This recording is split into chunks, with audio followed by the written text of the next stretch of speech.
So a couple of things about language.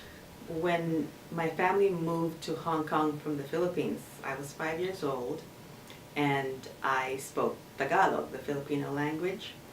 But Hong Kong was a British colony at the time and I had to learn English. That was one of the things that my parents were worried about. I have a memory of me sitting on a tall stool in the kitchen and my parents, quizzing me and helping me with my English language. But as you can imagine, children are very, very adept at learning new things, especially when they're young. And sure enough, very quickly, I learned to speak English, so much so that after years there, my Tagalog started to go by the wayside. I could still understand, but I wouldn't necessarily speak regularly. And to this day, I'll be able to understand my folks and other people when they speak, but the words don't come readily to me anymore.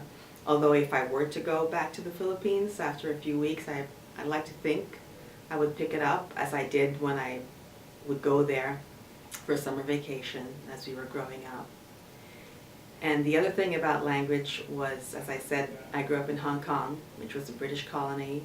I went to British schools, I had lots of British friends, and I sort of developed a British accent, and certainly the British way of pronouncing things and spelling things. So that was one of the things that I had to change. Not that I had to change my British accent, but when I moved here, I remember, how you spell color with the U, favorite with the U, that sort of thing. I had to adapt and not do that anymore. And I remember I had difficulty with some people sometimes because I used to say schedule like the British do. And I remember I was working at BU, I worked at the registrar's office, this was a million years ago. And I printed out this young man's schedule and I said, oh, and here's your schedule. Because at the time, that's what still came naturally to me. And he looked at me and said, schedule? Schedule. And that really wowed me, so I had to teach him a lesson about, actually it's schedule in other parts of the world too and everything, and teach him a lesson. But that was a funny moment.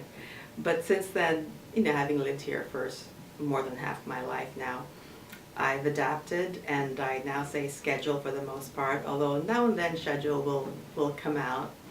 And I still have to fight from spelling check, C-H-E-Q-U-E, instead of C-H-E-C-K.